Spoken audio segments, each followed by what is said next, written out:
ಗೆಳೆಯರೇ ನಮಸ್ಕಾರ, ಹೇಗಿದ್ದೀರಿ ಎಲ್ರು? ಗೆಳೆಯರೇ, ರಾಹುಲ್ ಗಾಂಧಿ ನಮ್ಮ ದೇಶದ ವಿಪಕ್ಷ ನಾಯಕ. ಆಗಾಗ ವಿದೇಶಕ್ಕೆ ಹೋಗ್ತಾ ಇರ್ತಾರೆ. ಅವರ ಖಾಸಗಿ ಪ್ರಯಾಣ ಅನ್ನೋದನ್ನ ಕಾಂಗ್ರೆಸ್ಸಿನ IT ಸೆಲ್ನಲ್ಲಿ ಹೇಳ್ತಾ ಇರುತ್ತವೆ. ಆದರೆ ಕರ್ಮ ಅಂದರೆ ಅವರು ಈ ಬಾರಿ ಕೂಡ ವಿದೇಶಕ್ಕೆ ಹೋಗಿದ್ರು. ಅಲ್ಲಿ ಹೋಗಿದ್ದನ್ನು ಭಾರತದಲ್ಲಿರೋ ಕಾಂಗ್ರೆಸ್ಸಿನ IT ಸೆಲ್ ಮತ್ತು ಕೆಲ ನಾಯಕರು ಪೋಸ್ಟ್ ಹಾಕಿಕೊಂಡ್ರು. ಆದರೆ ಕೊಲಂಬಿಯಾದ ಪತ್ರಿಕೆಗಳು ಈಗ ರಾಹುಲ್ ರಹಸ್ಯವನ್ನು ಬಯಲು ಮಾಡ್ತಾ ಇವೆ. ಅದರಲ್ಲೂ ರಾಹುಲ್ ಮಮ್ಮಿ ಸೋನಿಯಾ ಮರ್ಯಾದೆಯನ್ನು ಕೂಡ ಕೊಲಂಬಿಯಾದಲ್ಲಿ ಹರಾಜು ಹಾಕಿದ್ದಾರೆ. ಹಾಗಾದರೆ ರಾಹುಲ್ ಗಾಂಧಿ ಹೋಗಿದ್ದು ಎಲ್ಲಿಗೆ? ಅಲ್ಲಿ ಯೂನಿವರ್ಸಿಟಿ ವಿದ್ಯಾರ್ಥಿಗಳೇ ರಾಹುಲ್ ಟ್ಯಾಲೆಂಟ್ ನೋಡಿ ಕಕ್ಕಾಬಿಕ್ಕಿಯಾಗಿದ್ದು ಯಾಕೆ? ರಾಹುಲ್ ತನ್ನ ಮರ್ಯಾದೆಯನ್ನು ಕಳೆದುಕೊಂಡಿದ್ದು ಹೇಗೆ? ಜೊತೆಗೆ ಮಮ್ಮಿ ಸೋನಿಯಾ ಮರ್ಯಾದೆಯನ್ನ ಅಲ್ಲೂ ಹರಾಜು ಹಾಕಿದ್ದು ಹೇಗೆ? ಕೊನೆಗೆ ರಾಹುಲ್ ನಿಜವಾಗ್ಲೂ ಪೆಂಗ ಅಂತ ಅಲ್ಲಿನ ಪತ್ರಿಕೆಗಳು ಹೇಳಿದ್ಯಾಕೆ? ಅಂತಹ ರಹಸ್ಯದ ಸತ್ಯ ಆದರೂ ಏನು? ರಾಹುಲ್ ಮತ್ತು ಕಾಂಗ್ರೆಸ್ಸಿಗರು ಭಾರತೀಯರಿಗೆ ಅದೆಂಥ ಸುಳ್ಳನ್ನು ಹೇಳಿಕೊಂಡು ಬರ್ತಾ ಇದ್ದಾರೆ. ಎಲ್ಲವನ್ನ ಈ ವಿಡಿಯೋದಲ್ಲಿ ನೋಡ್ಕೊಂಡು ಬರೋಣ ಬನ್ನಿ. ಬೇರೆ ನಮ್ಮ ದೇಶದಲ್ಲಿ ಬಹಳಷ್ಟು ಜನರು ಪ್ರಧಾನಿ ಮೋದಿ ಅವರು ವಿದೇಶ ಪ್ರಯಾಣ ಮಾಡಿದರೆ ಅವರು ಯಾಕ್ರಿ ವಿದೇಶ ಪ್ರಯಾಣ ಮಾಡಬೇಕು? ಅವರು ನಮ್ಮ ದುಡ್ಡಲ್ಲಿ ಅದೆಷ್ಟು ಸುತ್ತಾಡ್ತಾರೆ, ಅವರು ಟ್ರಿಪ್ ಮಾಡೋಕ್ಕೆ ನಿಂತಿದ್ದಾರ ಅಂತ ಏನೇನೋ ಮಾತಾಡ್ತಾ ಇರ್ತಾರೆ. ಹಾಗಂತ ಅದು ಮಾತಾಡೋರ ತಪ್ಪಲ್ಲ. ಯಾಕಂದರೆ ಇಲ್ಲಿಯವರೆಗೂ ಒಬ್ಬ ಪ್ರಧಾನಿಯ ಕರ್ತವ್ಯ ಏನು ಅನ್ನೋದನ್ನು ಇದಕ್ಕೂ ಮೊದಲು ಪ್ರಧಾನಿಯಾದವರು ನಮ್ಮ ಜನರಿಗೆ ಹೇಳಿರಲ್ಲ, ಜೊತೆಗೆ ಮಾಡಿ ತೋರಿಸಿಲ್ಲ. ಆಗ ನೆಹರು ಇದ್ದರು, ಅದು ಯಾರನ್ನು ಮೀಟ್ ಮಾಡಿ ಡೇಟ್ ಮಾಡೋಕ್ಕೆ ವಯಸ್ಸಾದ ಕಾಲದಲ್ಲೂ ಹೋಗ್ತಾ ಇದ್ರು ಅನ್ನೋದನ್ನು ಹೇಳಲಾಗತ್ತೆ. ಅದಾದ ನಂತರ ಬೇರೆ ಪ್ರಧಾನಿಗಳು ಕೂಡ ಎಂಜಾಯ್ ಮಾಡೋದಕ್ಕಷ್ಟೇ ವಿದೇಶಕ್ಕೆ ಹೋದವರ ಹಾಗೆ ತೋರಿಸಿಕೊಂಡಿದ್ದಾರೆ. ಹಾಗಾಗಿ ನಮ್ಮ ಜನರಿಗೆ ಹೇಗೆ ಗೊತ್ತಿರುತ್ತೆ ಬಿಡಿ. ಪ್ರಧಾನಿ ಹೋದಾಗ ಪ್ರಶ್ನೆಗಳನ್ನು ಕೇಳೋ ಒಂದಷ್ಟು ಜನರು ವಿಪಕ್ಷ ನಾಯಕ ರಾಹುಲ್ ಗಾಂಧಿ ಒಂದೇ ವರ್ಷದಲ್ಲಿ ಸುಮಾರು 36ಕ್ಕಿಂತ ಹೆಚ್ಚು ವಿದೇಶ ಪ್ರಯಾಣವನ್ನು ಮಾಡಿದ್ದಾರೆ. ಅದು ಯಾಕೆ ಅನ್ನೋದನ್ನು ಕೇಳೋದೇ ಇಲ್ಲ. ಅದರಲ್ಲೂ ಅವರಿಗೆ ಭದ್ರತೆಯನ್ನು ಕೊಡ್ತಾ ಇರೋ CRPFಗೂ ತಿಳಿಸದೆ ವಿದೇಶಕ್ಕೆ ಹೋಗ್ತಾ ಇರ್ತಾರೆ. ಅದನ್ನು ಕಳೆದ ಸೆಪ್ಟೆಂಬರ್ 4ನೇ ತಾರೀಕು ರಾಹುಲ್ ಗಾಂಧಿ ಮಲೇಷಿಯಾಗೆ ಹೋದಾಗ CRPF DG ಕಾಂಗ್ರೆಸ್ಸಿನ ರಾಷ್ಟ್ರೀಯ ಅಧ್ಯಕ್ಷ ಮಲ್ಲಿಕಾರ್ಜುನ್ ಖರ್ಗೆ ಅವರಿಗೆ ಒಂದು ಪತ್ರವನ್ನು ಬರೆದಿದ್ರು. ಅದರಲ್ಲಿ ಅವರು ಹೇಳಿದ್ದು, ರಾಹುಲ್ ಗಾಂಧಿ ಅವರ ವಿದೇಶಿ ಪ್ರಯಾಣದ ಮಾಹಿತಿಗಳನ್ನು ಕೊಡ್ತಾ ಇಲ್ಲ, ಹಿಂಗಾದರೆ ಸೆಕ್ಯೂರಿಟಿ ಕೊಡೋದು ಕಷ್ಟ ಅಂತ ಹೇಳಿದ್ರು. ಆಗ ಕಾಂಗ್ರೆಸ್ಗೆ ಒಂದಷ್ಟು ಟೆನ್ಷನ್ ಶುರುವಾಗಿತ್ತು. ಅದರ ಜೊತೆಗೆ ರಾಹುಲ್ ಗಾಂಧಿಯ ಸೀಕ್ರೆಟ್ ಟ್ರಿಪ್ಗಳ ಬಗ್ಗೆ ಚರ್ಚೆಗಳು ಆಗಿದ್ವು. ಅವರು ಮಲೇಷಿಯಾಗೆ ಹೋಗಿದ್ದಾರೆ ಅನ್ನೋದು ಗೊತ್ತಾಗಿದ್ದು ಕೂಡ ಅವರು ಹೇಳಿದ ಮೇಲಲ್ಲ. ಅಲ್ಲಿ ಒಬ್ಬರು ಬುರ್ಕಾ ಮಹಿಳೆ ಮತ್ತು ಸ್ಕೂಟಿಯಲ್ಲಿ ರಾಹುಲ್ ಓಡಾಡಿದ್ದ ಫೋಟೋಗಳು ಹೊರಗಡೆ ಬಂದ ನಂತರ ಈಗ ಮತ್ತೆ ವಿದೇಶಕ್ಕೆ ರಾಹುಲ್ ಗಾಂಧಿ ಹೋಗಿದ್ದಾರೆ. ಆದರೆ ಈ ಬಾರಿ ಕಾಂಗ್ರೆಸ್ ಪ್ಲಾನ್ ಮಾಡಿಕೊಂಡು ರಾಹುಲ್ ವಿದೇಶದ ಪ್ರಯಾಣದ ಬಗ್ಗೆ ಮಾಹಿತಿಯನ್ನು ಕೊಟ್ಟಿತ್ತು. ಯಾಕಂದರೆ ಮತ್ತೆ ಎಡವಟ್ಟು ಆಗಬಾರ್ದು ಅಂತ.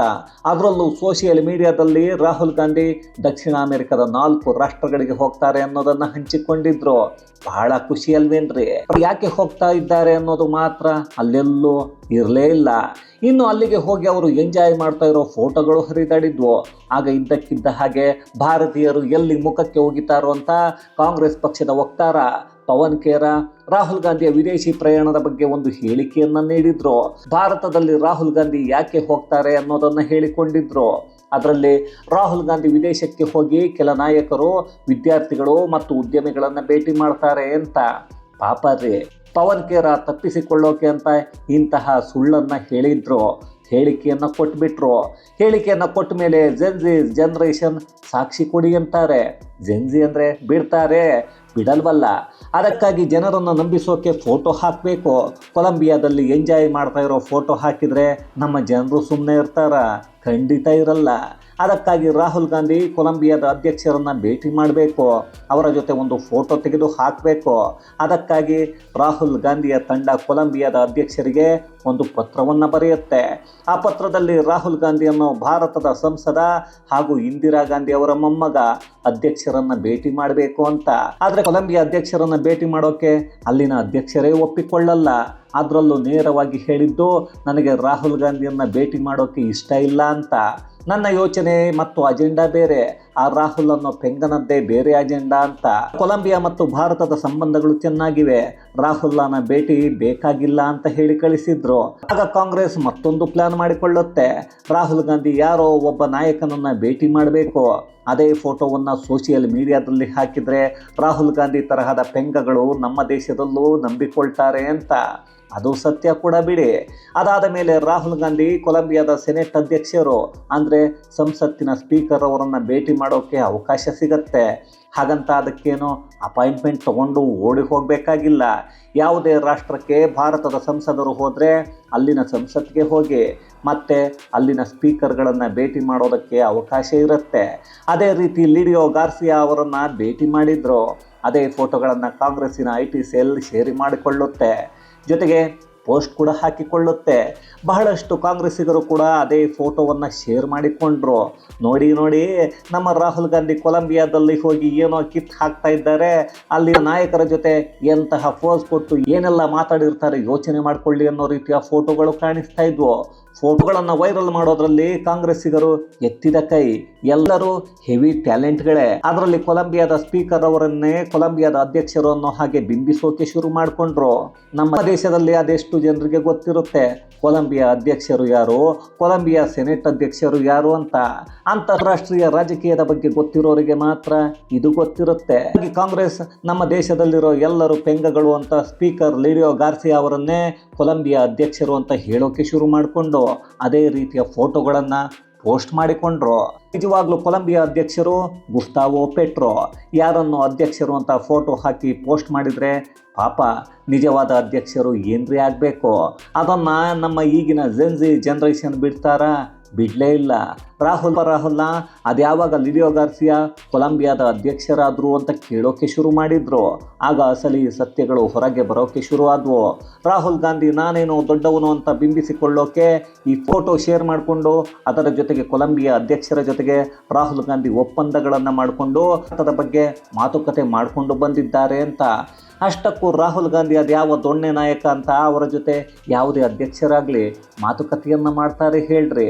ಈ ಕೊಲಂಬಿಯಾ ಮಾಧ್ಯಮಗಳಲ್ಲೇ ಸುದ್ದಿಗಳು ಬರ್ತಾ ಇವೆ, ಅಲ್ಲಿನ ಪತ್ರಿಕೆಗಳಲ್ಲೂ ಒಂದಷ್ಟು ಸತ್ಯಗಳು ಹೊರಗೆ ಬಂದಿವೆ. ನಮ್ಮ ದೇಶದ ಅಧ್ಯಕ್ಷರು ರಾಹುಲ್ ಗಾಂಧಿಯನ್ನು ಭೇಟಿ ಮಾಡೋಕೆ ನಿರಾಕರಿಸಿದ್ರು ಅಂತ. ಏನು ಸರ್, ಇವನಿಗೇನು ಅವಮಾನ ಆಗಿಲ್ವಾ ಅಂತ ಮಾತ್ರ ಯಾರು ಕೇಳಬೇಡಿ. ಯಾಕಂದರೆ ರಾಹುಲ್ ಗಾಂಧಿ ಅವರಿಗೆ ಮಾನ ಅನ್ನೋದೇ ಇಲ್ಲ. ಅಂದಮೇಲೆ ಅವಮಾನ ಎಲ್ಲಿಂದ ಆಗತ್ತೆ? ಇಲ್ಲಿ ರಾಹುಲ್ ಗಾಂಧಿ ಪದೇ ಪದೇ ವಿದೇಶಕ್ಕೆ ಹೋಗೋದು, ಅಲ್ಲಿ ಭಾರತಕ್ಕೆ ಅವಮಾನ ಮಾಡೋ ಕೆಲಸವನ್ನು ಮಾಡೋದು ಇದೇ ಆಗೋಯ್ತು. ಹಾಳಾಗಿ ಹೋಗಲಿ. ಅಲ್ಲಿ ಒಂದು ಯೂನಿವರ್ಸಿಟಿಗೆ ಕರ್ಕೊಂಡು ಹೋಗಿ ಏನೋ ಸ್ವಲ್ಪ ಮಾತಾಡೋ ರಾಹುಲ್ಲ ಅಂದರೆ ಆಗಲಾದರೂ 4 ಒಳ್ಳೆ ಮಾತಾಡಿ ಒಳ್ಳೆ ಬುದ್ಧಿಯನ್ನು ಸ್ಟೂಡೆಂಟ್ಸ್ಗೆ ಹೇಳಿ. ನಾನು ಪೆಂಗ ಅಲ್ಲ ಬುದ್ಧಿವಂತ ಅಂತ ಆದರೂ ತೋರಿಸ್ಕೊಳ್ಬೇಕಲ್ಲ. ಅದನ್ನು ಬಿಟ್ಟು ರಾಹುಲ್ ಮಾತಾಡಿದ್ದು ಹೇಗೆ ಗೊತ್ತಾ? ಸ್ವಲ್ಪ ಈ ವಿಡಿಯೋ ನೋಡಿಕೊಂಡು ಬಂದರೆ. So for example, if you interesting question. Why does a motorcycle weigh 100 kilos and a car weigh 3,000? Car carries, to carry one passenger, you need 3,000 kilos of metal in a car. If one passenger is driving a car. And a motorcycle has 100 kilos, carries 2 passengers. So why is a motorcycle able to carry 2 passengers with 150 kilos of metal and a car needs 3,000? This question is at the center of the transition to electric. So what do you think the answer is? Engineering students. Yeah. But why does the car need the structure? Las preguntas con el micrófono para que todos en el auditorio podamos escuchar. En un momento te la llevamos. May I answer your question? Yeah. Because if you account for the weight of a battery car is much more than a petrol car. No, my question is what is it about the car that requires 3,000 kilos of metal? And the answer is it's the engine. Because it's the engine that kills you on impact, right? And the motorcycle is light because the engine disappears from you when you have an accident, right? Every time the engines in motorcycles are heavier and heavier. If you see, the power in motorcycles nowadays are becoming heavier, are higher than older motorcycles. But in a motorcycle, when you have an impact, the engine is separated from you, so the engine doesn't hurt you. Whereas in a car, when you have an impact, the engine comes into the car. So the entire car is designed to stop the engine from killing you. The electric motor breaks that centralized energy system. The electric motor allows you to put a motor there, put a motor there, put a motor there, put a motor there. So the electric motor is a decentralization of power. And that's really its effectiveness. ನೋಡಿದ್ರಲ್ಲ, ನನಗೆ ರಾಹುಲ್ ಗಾಂಧಿ ಯಾವ example ಕೊಟ್ಟರು, ಏನನ್ನು ಹೇಳೋಕೆ ಹೋದ್ರು ಅಂತ ನಿಜವಾಗ್ಲೂ ನಮ್ಮ ಡ್ಯಾಡಿ ಅಣ್ಣೆ ಗೊತ್ತಾಗಲಿಲ್ಲ. ನಿಮಗೇನಾದರೂ ಗೊತ್ತಾಗಿದ್ರೆ ಕಮೆಂಟ್ಸಲ್ಲಿ ತಿಳಿಸಿ. ಅದರ ಜೊತೆಗೆ ಅಲ್ಲಿರೋ ವಿದ್ಯಾರ್ಥಿಗಳು ರಾಹುಲ್ಗೆ ಪಾಠ ಮಾಡ್ತಾ ಇದ್ದಾರೆ. ರಾಹುಲ್ ಮಾತ್ರ ನಾನು ಹೇಳಿದ್ದೆ ಸರಿ ಅಂತ ವಾದವನ್ನು ಮಾಡೋ ಥರ ಮಾತಾಡ್ತಾ ಇದ್ದಾರೆ. ಆದರೂ ಅದೇನು ಪ್ರಶ್ನೆ ಕೇಳೋಕೆ ಹೋದ್ರು, ಅದೇನು ಉದಾಹರಣೆ ಕೊಟ್ಟರು ಅನ್ನೋದು ಸ್ವತಃ ಅಲ್ಲಿ ಯೂನಿವರ್ಸಿಟಿಯಲ್ಲಿರೋ ಪ್ರಾಂಶುಪಾಲರಿಗೂ ಗೊತ್ತಾಗಿರಲ್ಲ ಬಿಡಿ. ಅವರು ಗೊತ್ತಾಗದೆ ತಲೆಯನ್ನು ಕೆರ್ಕೊಳ್ಳೋ ಹಾಗೆ ಆಗಿರುತ್ತೆ. ಆದರೂ ರಾಹುಲ್ ಗಾಂಧಿ ಭಾರಿ ಟ್ಯಾಲೆಂಟ್ ಬಿಡಿಪ್ಪ. ಯಾವಾಗಲೂ ಭಾರತಕ್ಕೆ ಅವಮಾನ ಮಾಡ್ತಾ ಭಾರತದ ಮರ್ಯಾದೆಯನ್ನು ತೆಗೆಯೋಕೆ ನಿಂತಿದ್ದ ರಾಹುಲ್ ಗಾಂಧಿ ಈ ಬಾರಿ ಅವರೇ ಅವಮಾನ ಮಾಡಿಕೊಂಡು ಅವರ ಮರ್ಯಾದೆಯನ್ನು ಅವರೇ ಕಳ್ಕೊಂಡು ಬಂದಿದ್ದಾರೆ.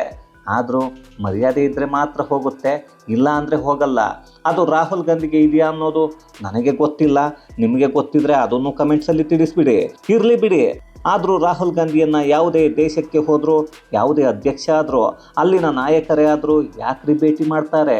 ಅವರೇನಾದರೂ ಸರ್ಕಾರದ ಭಾಗವಾಗಿ ಹೋಗಿರ್ತಾರಾ ಅಥವಾ ದೇಶಕ್ಕೆ ಏನಾದರೂ ಪ್ರಧಾನಿಯಾಗಿದ್ದಾರಾ?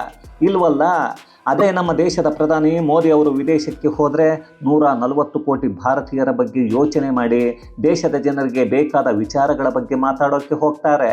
ಅದಕ್ಕೆ 140 ಕೋಟಿ ಜನರ ಆಶೀರ್ವಾದ ಇರುತ್ತೆ. ಅದೇ ರಾಹುಲ್ ಗಾಂಧಿಗೆ 140 ಕೋಟಿ ಹೋಗಲಿ, 140 ಜನರ ಆಶೀರ್ವಾದ ಕೂಡ ಇರಲ್ಲ. ಅದರಲ್ಲೂ ರಾಹುಲ್ ಗಾಂಧಿ ಹೋದ ಕಡೆಗೆಲ್ಲ ಭಾರತದ ವಿರೋಧಿಗಳನ್ನು ಯಾಕೆ ಭೇಟಿ ಮಾಡ್ತಾರೆ? ಇದೆಲ್ಲ ಹಾಳಾಗಿ ಹೋಗಲಿ. ಕೊಲಂಬಿಯಾದಲ್ಲಿ ಬರೆದಿರೋ ಪತ್ರದಲ್ಲಿ ಇಂದಿರಾ ಗಾಂಧಿಯ ಮೊಮ್ಮಗ ಅನ್ನೋದನ್ನು ಯಾಕ್ರಿ ಬರಿಬೇಕು? ಸೋನಿಯಾ ಗಾಂಧಿ ಮತ್ತು ರಾಜೀವ್ ಗಾಂಧಿಯ ಕುಲಪುತ್ರ ಅಂತ ಬರೆಯಬಹುದಿತ್ತಲ್ಲ.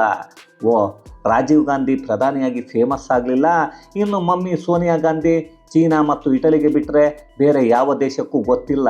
ಅದಕ್ಕೆ ಇಂದಿರಾ ಗಾಂಧಿ ಸ್ವಲ್ಪ ಫೇಮಸ್ ಆಗಿದ್ರಲ್ಲ, ಅವರ ಹೆಸರನ್ನು ಹೇಳ್ಕೊಂಡು ಅಡ್ಡಾಡ್ತಾ ಇದ್ದಾರೆ. ಅದು ಯಾವಾಗ ಇಂದಿರಾ ಗಾಂಧಿ ಹೆಸರನ್ನು ಪೂರ್ತಿಯಾಗಿ ಹಾಳು ಮಾಡ್ತಾರೋ ಮಿಸ್ಟರ್ ಪೆಂಗಾರ್ ರಾಹುಲ್ ಗಾಂಧಿ ಅದು ಗೊತ್ತಿಲ್ಲ. ಅದೇನೇ ಆದರೂ ರಾಹುಲ್ ಗಾಂಧಿ ವಿದೇಶಕ್ಕೆ ವಿಪಕ್ಷ ನಾಯಕನ ಹೆಸರಲ್ಲಿ ಹೋಗೋದು ನಮ್ಮ ದೇಶದ ಪ್ರತಿ ಪ್ರಜೆಯ ಹಣದಲ್ಲೇ. ಪ್ರಧಾನಿ ಮೋದಿ ದೇಶದ ಒಳಿತಿಗಾಗಿ ಹೋದಾಗ ಪ್ರಶ್ನೆ ಮಾಡೋರು ಈಗ ನೋಡಿದರೆ ಉಸಿರನ್ನೇ ಬಿಡ್ತಾ ಇಲ್ಲ. ಆದರೂ ಆ ವಿದೇಶಿ ಪ್ರಯಾಣಗಳನ್ನು ಖಾಸಗಿ ಪ್ರಯಾಣ ಅಂತಾರೆ. ಇದು ಕಾಂಗ್ರೆಸ್ಸಿನಲ್ಲಿರೋ ಬಹಳಷ್ಟು ಅತಿ ಬುದ್ಧಿವಂತರ ಬುದ್ಧಿವಂತಿಕೆ. ಇದು ಗೆಳೆಯರೇ, ಕೊಲಂಬಿಯಾ ಪತ್ರಿಕೆಗಳು ಬಿಚ್ಚಿಟ್ಟ ರಾಹುಲ್ ರಹಸ್ಯದ ಕುರಿತಾದ ಒಂದಷ್ಟು ಮಾಹಿತಿ. ಮತ್ತಷ್ಟು ವಿಶೇಷತೆಗಳೊಂದಿಗೆ ಮುಂದಿನ ವಿಡಿಯೋದಲ್ಲಿ ಭೇಟಿಯಾಗೋಣ. ಅಲ್ಲಿಯವರೆಗೂ ಕನ್ನಡವೇ ಸತ್ಯ, ಕನ್ನಡವೇ ನಿತ್ಯ.